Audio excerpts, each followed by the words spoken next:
প্রমোদ বড় জিন্দাবাদ জিন্দাবাদ জিন্দাবাদ রাজকুমার নার্জারি জিন্দাবাদ জিন্দাবাদ জিন্দাবাদ প্রমোদ বড় জিন্দাবাদ জিন্দাবাদ জিন্দাবাদ রাজু নার্জারি জিন্দাবাদ জিন্দাবাদ জিন্দাবাদ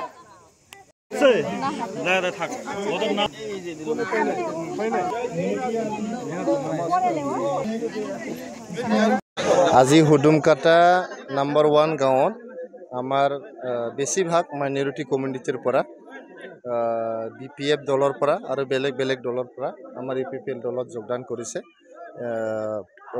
মানে 100 জনতকৈ বেছি ইয়াতে আমাৰ UPPL দলৰ নীতি আদৰ্শ ভাল পায় প্ৰমোদ বড়ো ছাৰৰ কাম কাজটো ভাল পায় যেহেতু আমাৰ BTRত কোনো পৰ্যায়ে ইয়াতে বুলডোজাৰ নচলে ইয়াতে উচ্ছেদ নহয় ইয়াতে বহুত মানে মিছা মাতিবলৈ আহিব পাৰে নেগেটিভ কেম্পেইন এটা কৰিব পাৰে যোৱাবাৰ 2020 চনৰ ইলেকশ্যনৰ আগত কিছুমান ভণ্ড নেতাবিলাকে কৈছিল যে BTR চুক্তিৰ 7.2 দফা মতে মাইনৰিটি সকলক উচ্ছেদ কৰিব এতিয়া 5 বছৰ UPPL চৰকাৰ হ'ল BTRত কিন্তু এটা পৰিয়ালো ইয়াতে উচ্ছেদ হোৱা নাই তেখেতসকলে কৈছিল যে আজান বন্ধ হ'ব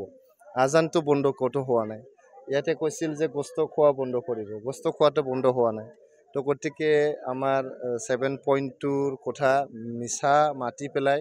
ৰাইজৰ ভোট ললে কিন্তু একোটো কাম কৰি দিব নোৱাৰিলে চৰাইবিল সমষ্টিত এতিয়াও BPFৰ MCLA আছে এই MCLA একো কাম কৰিব পৰা নাই যোৱা 10টা বছৰ ধৰি তেখেতে MCLA হয় বৰংচ ইয়াতে 4বাৰ BPFে জিকিলে চৰাইবিল সমষ্টিত কিন্তু চৰাইবিল সমষ্টিৰ উন্নয়নৰ বহুত বেয়া অৱস্থা এতিয়া দলং নাই ৰাস্তা নাই যতে যাওঁ চেনগ্ৰেভেল বিচাৰে দলং বিচাৰে তো 20 বছৰত BPFে কি কৰিলে যদি ৰাস্তাও নাই যদি চেনগ্ৰেভেলো নাই দলঙো নাই কালভাৰো নাই ইয়াতে মাটি পাট্টা বিচাৰি আছে মাটি পাট্টা কিয় নিদিলে BPFে কিমান 17 বছৰ BPFৰ চৰকাৰ থাকিলে মাটি পাট্টা কিয় নিদিলে আমি UPPL চৰকাৰ যোৱা 4.5টা বছৰত প্ৰায় 3.5 লাখতকৈ অধিক পৰিয়ালক আমি মাটি পাট্টা প্ৰদান কৰিলোঁ তেখেতসকলে 17 বছৰত 17,000 পৰিয়ালকো মাটি পাট্টা দিব পৰা নাই গতিকে ৰাইজে বুজি পাইছে ইয়াতে UPPL model of politics UPPL মডেলটো হ'ল শান্তিৰ মডেল উন্নয়নৰ মডেল ন্যায়ৰ মডেল সকলো জাতি জনগোষ্ঠীৰ মাজত মিলাপ্ৰীতিৰ এটা মডেল গতিকে UPPL মডেল অফ পলিটিক্সটো একচেপ্ট কৰিছে গ্ৰহণ কৰি লৈছে আৰু আকৌ এবাৰ প্ৰমোদ বড়োক 2025ৰ পৰা 2030 চনলৈকে BTRৰ CM বনাবলৈ সাজু হৈছে প্ৰাক্তন MCLA মমিনুৰ ইছলাম আছে এই কৈছিল যে BTC নিৰ্বাচনৰ পিছত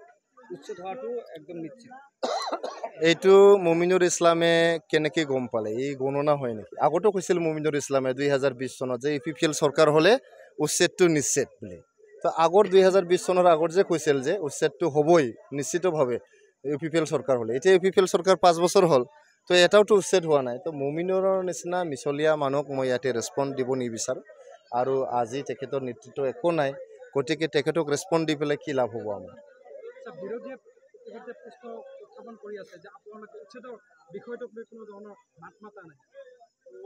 উচ্ছেদ হোৱাই নাই যেতিয়া আমাৰ BTRত মাত মাতিবলৈ কি কৰিব লাগে BTCত আমিতো BTCৰ বাহিৰত কাম কৰিব নোৱাৰোঁ UPPL দলটো হ'ল BTCৰ দল BTRৰ দল BTRৰ ভিতৰত কিবা এটা হ'লে তাৰ বিৰুদ্ধে আমি মাত মাতিম তাৰ বিৰুদ্ধে থিয় হ'ম ৰাইজক ন্যায় দিম ইয়াতে যেহেতু আমি বুলডোজাৰটোৱে বেন কৰি দিছোঁ ইয়াতে উচ্ছেদ কৰাৰ কোনো প্ৰশ্নই নুঠে এতিয়া BTRৰ বাহিৰত যি হৈ আছে এইটো BTRৰ বাহিৰৰ মানুহে চম্ভালিব লাগিব তাৰ নেতৃবৃন্দই চম্ভালিব লাগিব তাত যোনে যোনে মানুহ আছে তাতে যাব লাগিব ইয়াতে BTCৰ বাহিৰৰ যে ইস্যু ইয়াতে BTCৰ ভিতৰত টানি আনিলে কি লাভ আছে ইয়াতে আন্দোলন কৰিলে ইয়াতে মিছিল কৰিলে ৰেলী কৰিলে কি লাভ আছে য'ত উচ্ছেদটো হৈছে তাতে ৰেলীটো পাতিব লাগে তাতে মিছিলটো পাতিব লাগে বিলাসীপাৰাত হৈছে বিলাসীপাৰাত কৰিব লাগে চাপৰত হৈছে চাপৰত কৰিব লাগে গোৱালপাৰাত আমি প্ৰতিবাদ কৰিব লাগে তো তাকে নকৰি পেলাই আমি তাতে প্ৰতিবাদ নকৰি ইয়াত আমাৰ BTCত বা বড়োলেণ্ডত প্ৰতিবাদ কৰিলে কি লাভ হ'ব তাতে আমি কৰিব লাগে দিছপুৰত কৰিব লাগিব দিছপুৰৰ পৰা সেইবিলাক জিলা মানে কিবা হয় এডমিনিষ্ট্ৰেট হয় গতিকে দিছপুৰত আমি মাত মাতিব লাগিব দিছপুৰত আমি আন্দোলন কৰিব লাগিব গতিকে ইয়াতে কোকৰাঝাৰত গোসাইগাঁৱত ভাওৰাগুৰিত হুদুমকাটাত আন্দোলন কৰিলে দিছপুৰে কেনেকৈ শুনিব এইটো আজি ইলেকশ্যন আহিছে বহুত মানুহে বহুত কথা ক'ব তো আপোনালোকে গণতন্ত্ৰৰ চতুৰ্থ স্তম্ভ হয় আপোনালোকে এইটো সঁচা মিছা আপোনালোকে ইনভেষ্টিগেশ্যন কৰক ক'ত এভিকশ্যনৰ নটিচ আহিছে আপোনালোকে চাৰ্কেল অফিচত যাওক আপোনাৰ লেণ্ড মাটিৰ অফিচত যাওক মণ্ডলৰ লগত কথা পাতক ক'ত উচ্ছেদৰ জাননী আহিছে এইটো ইলেকশ্যনৰ কাৰণে বন্ধ কৰিছে ক'ত হৈছে এটা আপোনালোকে উলিয়াই দিয়ক, আপোনালোকৰ দায়িত্ব আছে এইটো। যদি বিৰোধীৰ কথা কৈ পেলাই আপোনালোকে প্ৰশ্নবিলাক সোধে কেনেকৈ হ'ব? আপোনালোকে নিজেই যদি বিৰোধী হৈ যায় এইটোতো ঠিক নহয়। আপোনালোকে গণতন্ত্ৰৰ চতুৰ্থ স্তম্ভ, আপোনালোকে ৰাইজৰ ভইচ হয়, ভইচ অফ দ্য পিপল। গতিকে ৰাইজৰ ভইচটো আপোনালোকে তুলি ধৰিব, বিৰোধীৰ নহয়। বিৰোধী বা আমি ৰুলিং পাৰ্টি আমি মোকাবিলা কৰি ল'ম, আপোনালোকে ৰাইজৰ আৱাজটো উঠাওক। আমি ৰাইজক প্ৰতিশ্ৰুতি দিছোঁ, যেনেকৈ আমি 2020 চনৰ পৰা 2025 চনলৈকে এটা পৰিয়ালৰ উচ্ছেদ হ'ব দিয়া নাই, কোনো জাতি জনগোষ্ঠীক আমি তেনেকুৱা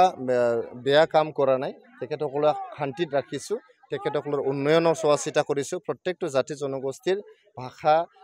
সংস্কৃতি, পৰিচয় সকলোৰে আমি ইয়াতে উন্নয়ন কৰাৰ কাৰণে কাম কৰিছোঁ। গতিকে আমি 2025 চনৰ পৰা 2030 চনলৈকে প্ৰমোদ বড়োৰ নেতৃত্বত যি চৰকাৰ আছে তাতে আৰু বেছিকৈ উন্নয়নৰ জয়যাত্ৰা হ'ব, তাতে শান্তিটো সুদৃঢ় হ'ব, চিৰস্থায়ী শান্তি আহিব আৰু ৰাইজে সকলোৱে সমিল মিলে থাকিব আৰু আমি সকলোৱে মিলিজুলি মানে ইয়াতে বসবাস কৰিম।